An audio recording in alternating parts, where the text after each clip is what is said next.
Well, it's about time for us to start this morning. We're going to begin in the book of Ruth. If you want to go ahead and look there, it's a little 4-chapter book right after Judges.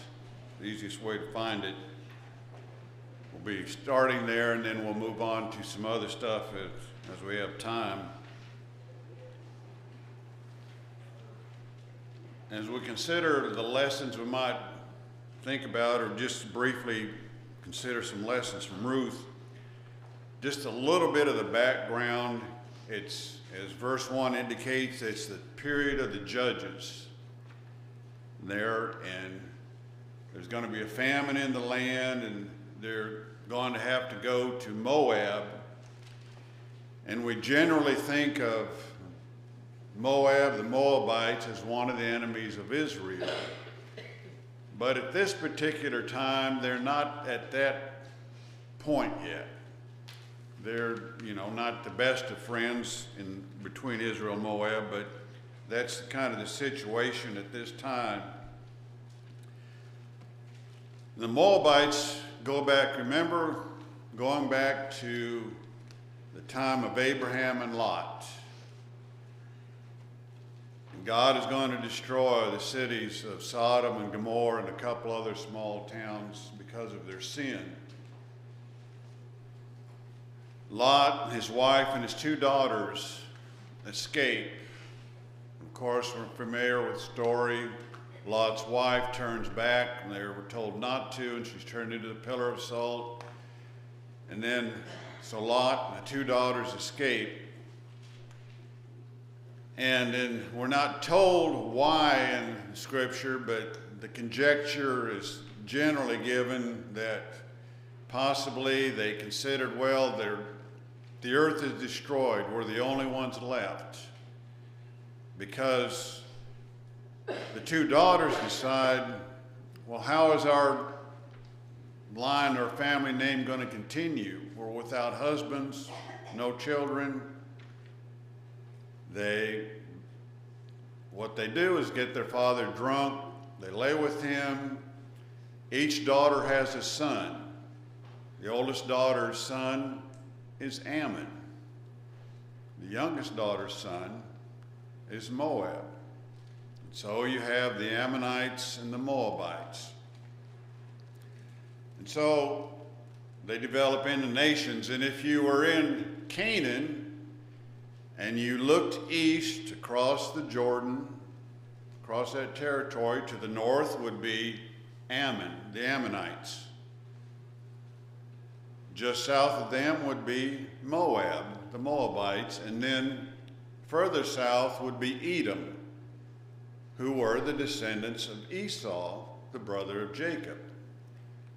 So this all plays an important part as the people have been wandering in the wilderness for 40 years.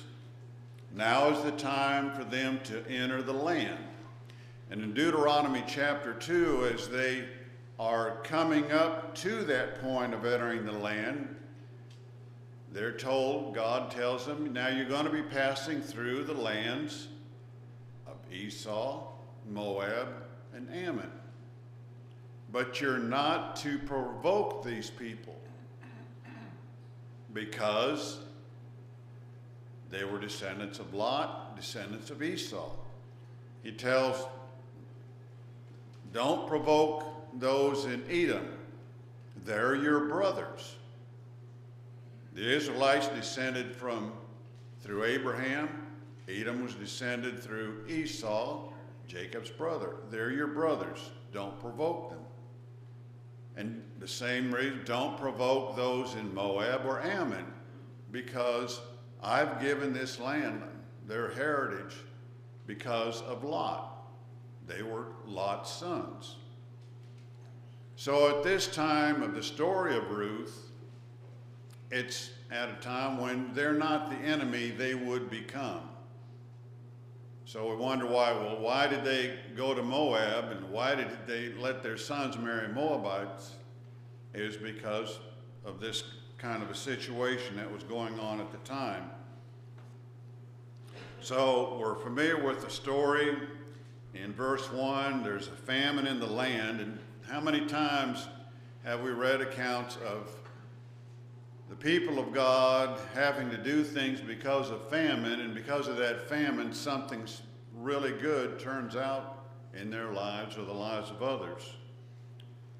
So a certain man from Bethlehem, and that's a key point that we'll bring out as we come to the end of this as well.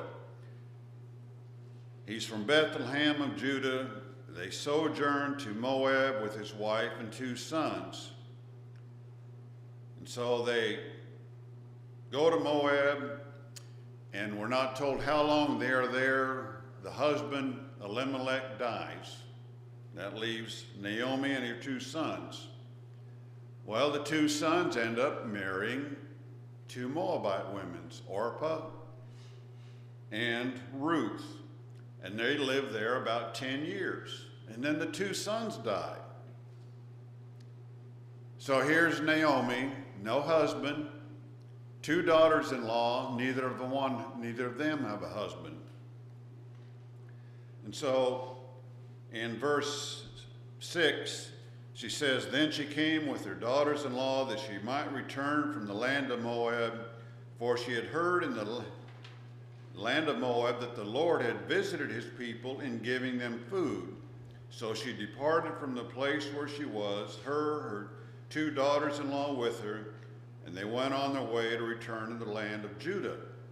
So Naomi hears the famine is over. They decide all her husbands are gone. We just go back to Judah. And so they begin on this journey, and she tries to convince her 2 daughters-in-law, "No, you just stay where you're at. We don't know what's waiting for us. We don't know what we're going to do there." But the 2 daughters-in-law go with her, and apparently the custom in that day was in this kind of a situation that Naomi wanted to go back to Judah.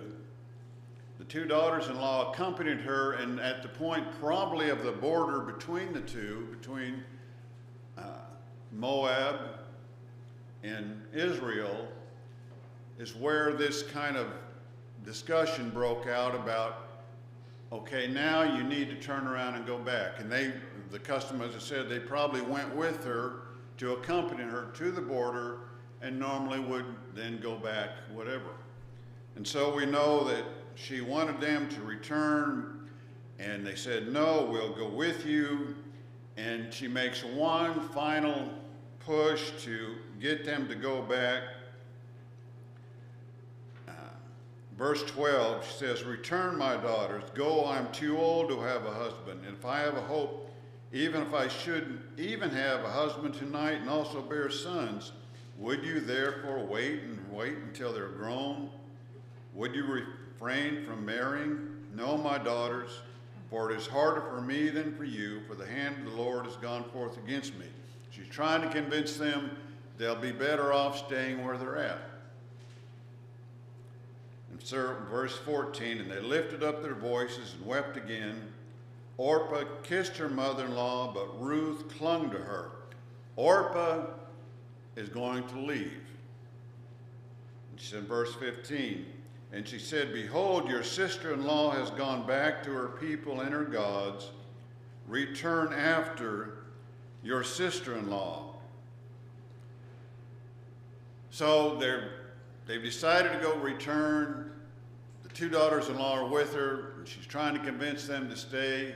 They finally, at some point, like I said, possibly at the final border, as they're about ready to pass over, Orpah says at first she was going to stay with her, but now she's decided to go back. And it's interesting that she makes this statement in verse 15, "Your sister-in-law has gone back to her people and her gods." In contrast to what Ruth states about wanting to remain with Naomi. Orpah finally thought, reading a little bit between the lines, she could not give up what she had, her people and her gods. But now read in verse 16, Ruth's reaction. But Ruth said, "Do not urge me to leave you or turn back from following you. For where you go, I will go. Where you lodge, I will lodge. Your people shall be my people, your God, my God." Orpah returned to her people and her gods. Naomi is throwing her lot in with Naomi and Naomi's people and Naomi's God. Verse 17, "Where you die, I will die, and there will be buried. Thus may the Lord do to me and worse, if anything but death parts you and me." This, whatever Ruth has seen in the life of Naomi and in what she knew about them and what she wanted to be a part of that. She wanted a part of her people, that her God, Naomi's God, would become her God.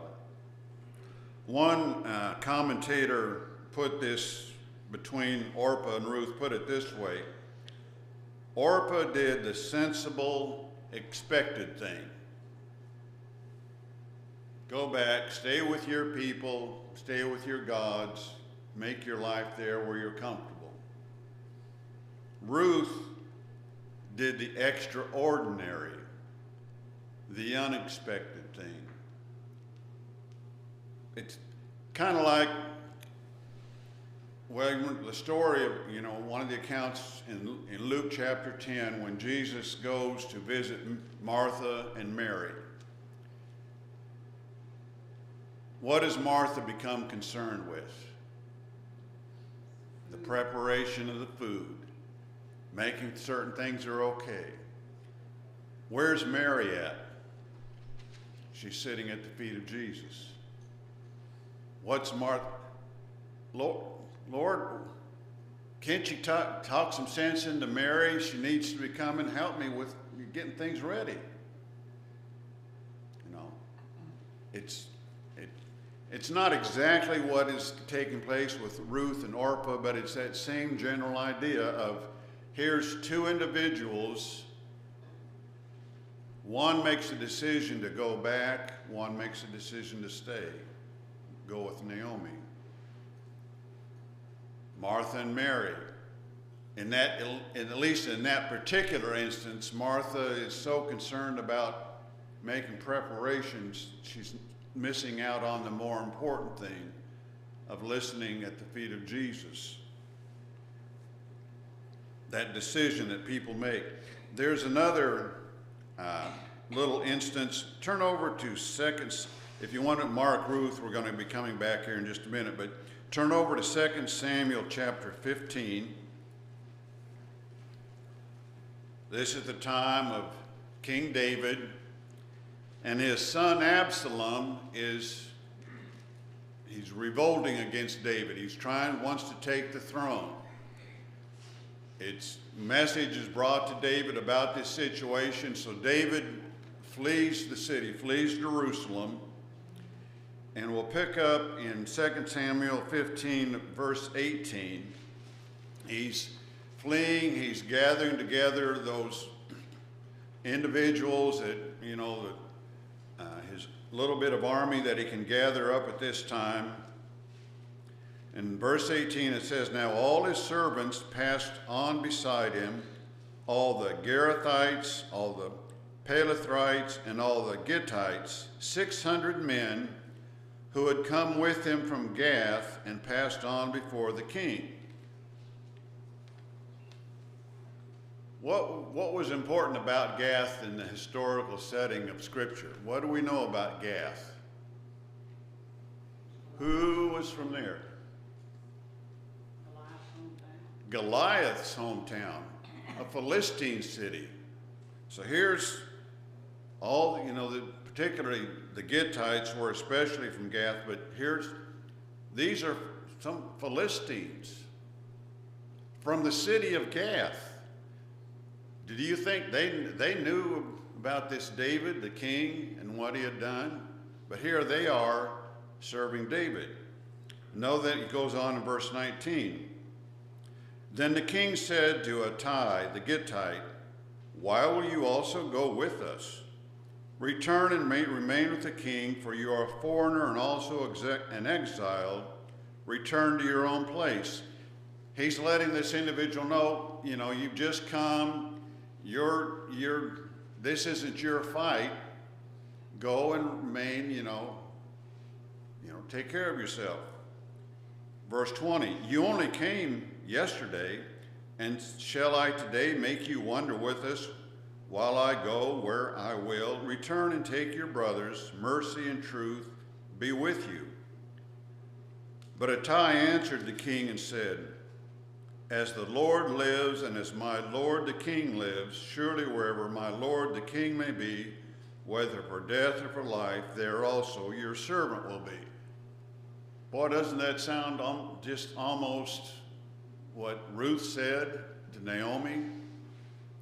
Where you will be, I will be, the same kind of consideration. Here's a Philistine from the city of Gath. He's putting his lot with David. He saw something, he's seen something in what David had become and what David and the people of God, that he's willing as a Philistine to put his support with David. Later on, we won't turn to it, but in chapter 18, David divides his forces into 3 groups, and he chooses Ittai as a leader of one of those groups because of his willingness to support him. Going back to Ruth, thinking about what she did, Abraham left his home. When he did leave his home, he did it because he had a promise from God. He had divine blessings from God. He had a wife, and he had his possessions when God called him. Compare that to Ruth. Ruth had no promise. She had no blessings. She didn't have a husband, and she didn't have any possessions. But she was willing to go with Naomi. She put her faith in Naomi and in Naomi's God. Remember what Hebrews 11:1 teaches us about faith. What is faith? The assurance of things hoped for, the conviction of things not seen. That's Naomi. The assurance of things hoped for. A life with Naomi, what Ruth hoped for was a life with Naomi and her God. A conviction of things not seen. She didn't know what was waiting for her when she went back with Naomi. But how did it all turn out? Ruth chapter 2, verse 8. She meets Boaz.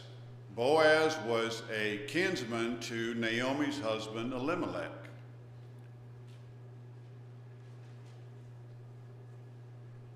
Ruth 2, beginning in verse 8.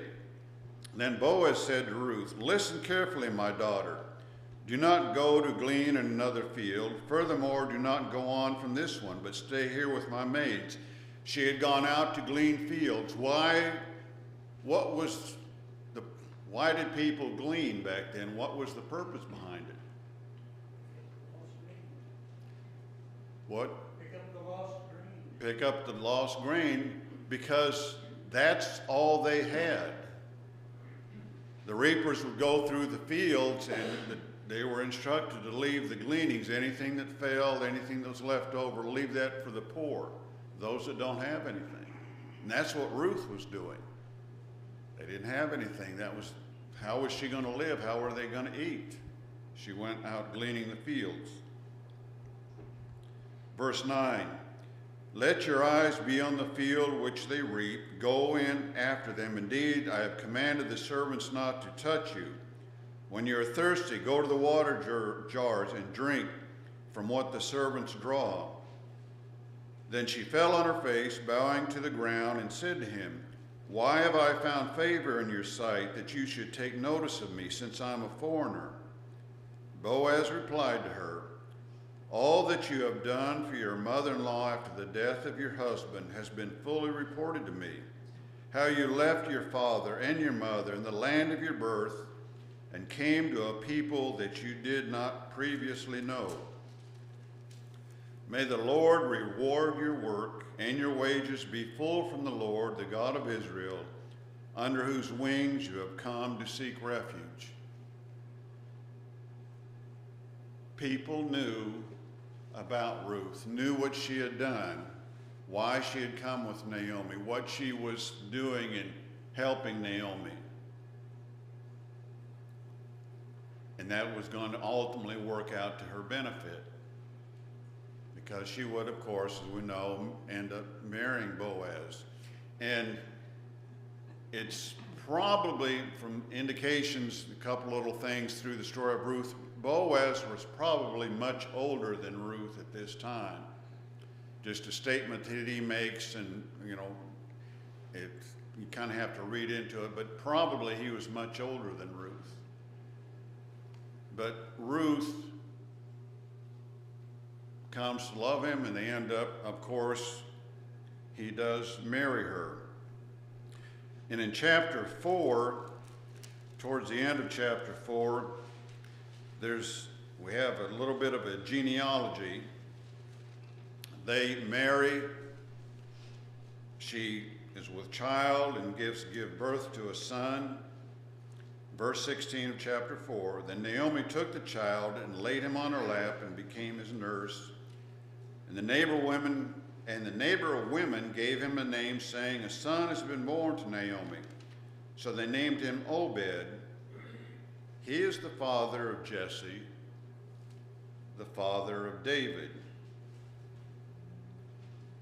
And then it goes on to give a little bit of a genealogy.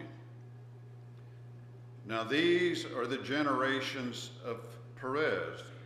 And it just seems like a little bit of an odd idea why they would start there with Perez. But if you look back up to verse 12, as they're commenting about, well, matter of fact, let's go back up to verse 11. It says, all the people were in the court, the elders said, we are witnesses. May the Lord make the woman who is coming into your home like Rachel and Leah. They're talking about Ruth as she prepares to marry Boaz, both of whom built the house of Israel. And may you achieve wealth in Epaphra and become famous in Bethlehem. Epaphra was the ancient name of Bethlehem. And Rachel died, and she was buried there in Epaphra, which would become Bethlehem. Verse 12, moreover, may your house be like the house of Perez, whom Tamar bore to Judah through the offspring which the Lord give you by this young woman. We'll come back to this in just a second. So going back on down to this genealogy, verse 18, these are the generations of Perez. To Perez was born Hezron, Ram, to Ram Abinadab, and to Abinadab was born Nahshon, to Nahshon Salmon, and to Salmon was born Boaz, and to Boaz Obed. If you remember last week, I can't remember if it was last week or the week before, we talked about Salmon. Who was Salmon's wife? Rahab. So think about what's happening in this genealogy, going back to Perez. Perez was the son of Judah and Tamar, Judah's daughter-in-law. And We don't have time to get into that story. You can go back and read that and figure it out. Judah, through this whole situation, ends up and Tamar deceives him, and she lays with him, and they have a son, and that son is Perez. And so we follow down the genealogy, and Salmon marries Rahab, who had been a harlot, but she had put in her, she hid the spies, she wanted to go with them, she wanted to be with them and their God. And now and to Boaz, who married Ruth. They have a son, Obed, and to Obed was born Jesse, and to Jesse, David. So think of the three women involved in the genealogy of Christ. Tamar, who had a son by her father-in-law. Rahab, the harlot, and now in this line of Jesus, and Ruth, the Moabite. Tamar was an Israelite. Rahab was a Canaanite. Ruth was a Moabite. And how many times in the Old Testament do we keep coming across these individuals like Hittai in the day of David, a Philistine, that are they're not Israelites. They're not part of the people of God, yet they're doing things and becoming involved in things that you can see the hand of God working through all of this. And so, as one commentator put it this way, thinking about, here's Naomi, she decides to go back to Judah. What was the city she lived in? Bethlehem. Boaz and Ruth lived in Bethlehem. Jump forward to the time of Joseph and Mary. They were required to register in the land. I think it was under Augustus. Where did they have to go back to register? Bethlehem. Why did they have to go back to Bethlehem? Because that's where their family was from. What happened while they were in Bethlehem? Jesus was born.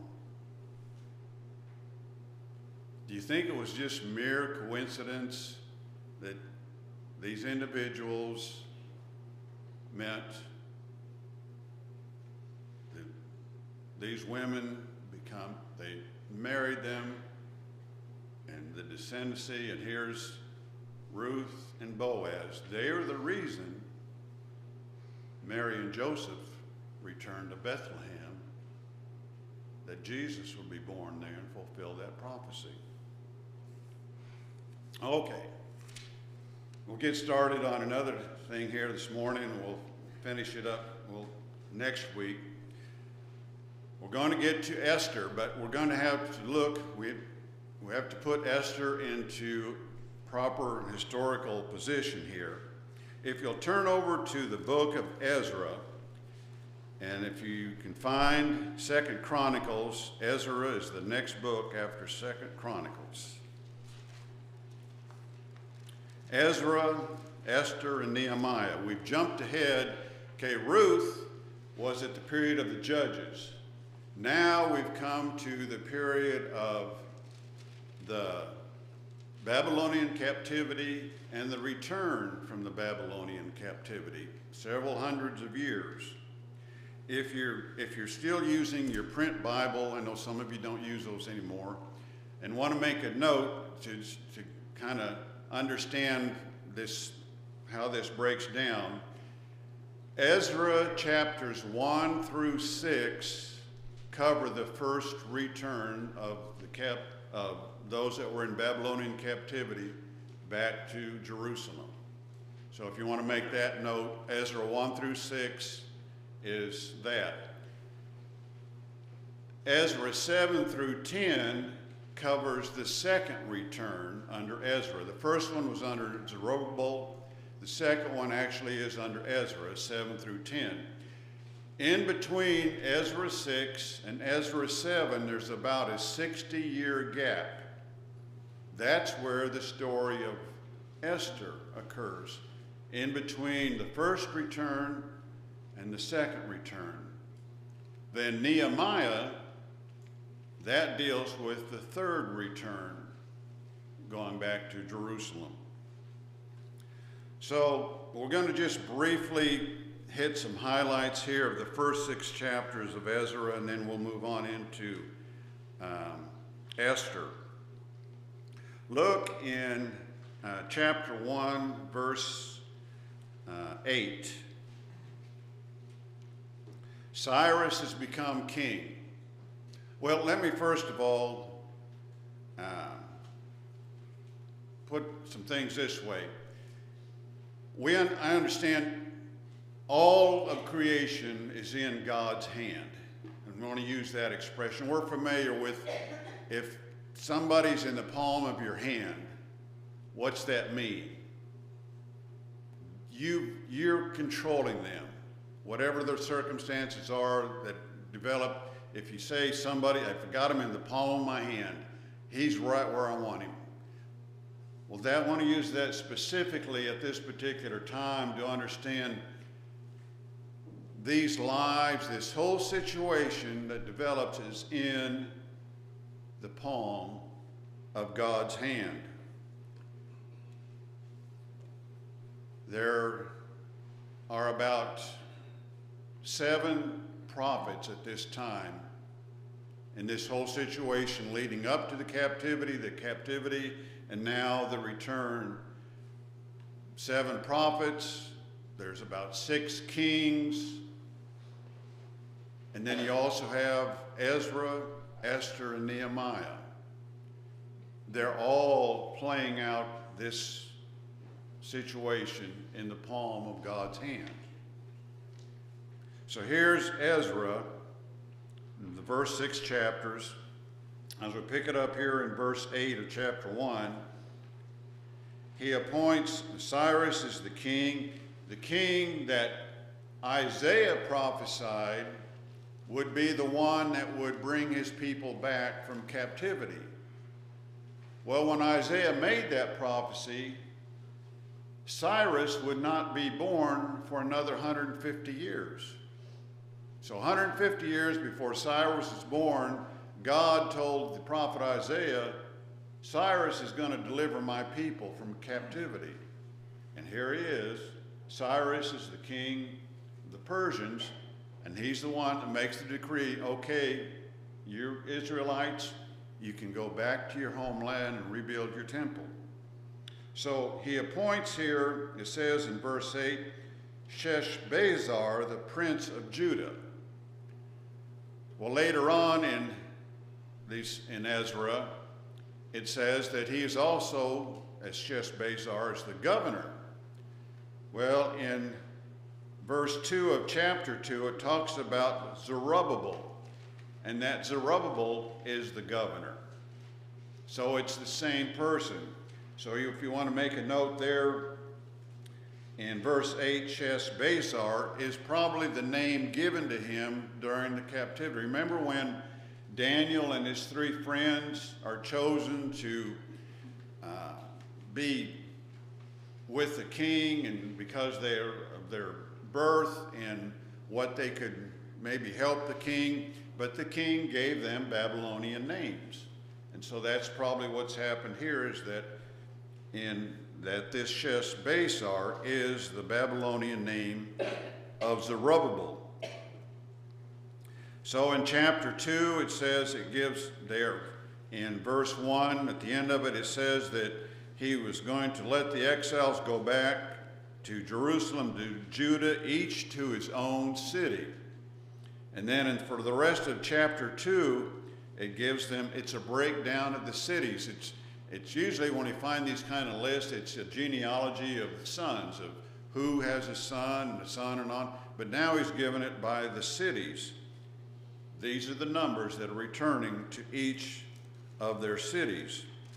Well, they do go back, and by the time we get over to chapter 4, there's adversaries that come up opposing the rebuilding of the temple. Here's these people that have lived in the land during the whole captivity, and now all of a sudden, here's all these Jews that are coming back, and they're rebuilding the temple, and you've got to imagine that kind of probably freaked them out a little bit. What's going to happen if they rebuild the temple and reestablish themselves as a nation? What's going to happen to us? So they oppose that. And for the whole time of all these returns, there's this opposition to the rebuilding. And in chapter 4, if you want to again make a little notation in your Bible, verse 6 through verse 23 is kind of an aside and kind of a parentheses. If you want to put maybe a parentheses around from verse 6 to verse 23, it's an overview. Chapter 4 deals with the opposition at a particular time.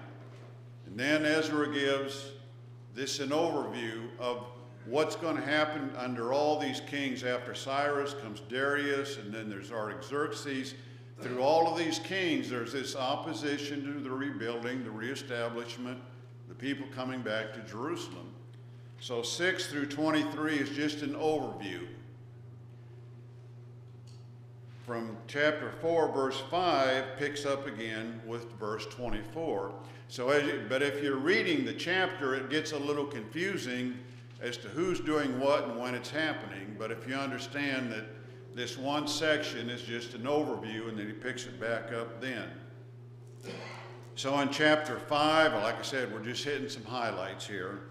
Chapter 5, we're introduced to the prophets Haggai and Zechariah. The work is put on hold because of this opposition.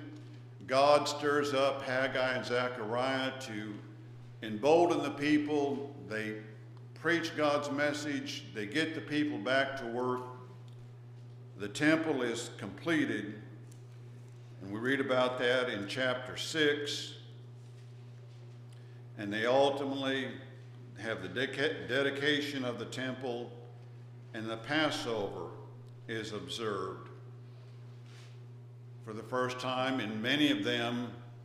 That you figure all those that were born during captivity, that 70-year period, and now have come back to worship in the temple. So now here at the end of chapter 6 and chapter 7, here's that break period. It's going to be a period of about 60 years rather, between chapter 6 and chapter 7. And this is where we're going to pick up with the story of Esther. We're just about out of time, but I want to just make a few points to go over some things we just mentioned previously, and then we'll come back to this. It's the time of the Persian Empire, and it's important to understand this empire goes all the way from India in the east to Greece in the west, and it runs south through Israel into Egypt. It's everywhere. All the known world, all the important parts of what we're knowing about biblical history and Israel at the time. So just kind of get that picture in your mind, the empire from India to Greece, through Israel and Egypt. They've got it all. And as I said, the prophets that are involved in this: Isaiah, Jeremiah, Ezekiel, Daniel, Haggai, Zechariah. Isaiah was before the captivity, but prophesied about things that were going to take place, like with Cyrus. Ezekiel and Jeremiah were involved a little bit before, and of course during the captivity, and the others. Then you had the kings. Nebuchadnezzar, remember his dream that he had about a statue with a head of gold and all, and ultimately Daniel interprets that dream, that Nebuchadnezzar was the head of gold, and that he was going to be succeeded by another empire, the Medo-Persian Empire, Cyrus, just as God had told him that would take place. These were what was going to take place. And that's the time we find now where Cyrus, who's king and who would then be replaced by Darius at some point, and then it would go into their Xerxes and Artaxerxes and this whole period. And during that period, there's this opposition to the Jews, and Esther's story now is going to unfold for a specific reason that we'll get to next week when we come back and finish up with Esther, and hopefully have a little bit of time to kind of mention Ezra and Nehemiah. Appreciate your time this morning. We'll pick it up there next week with Esther. Thank you.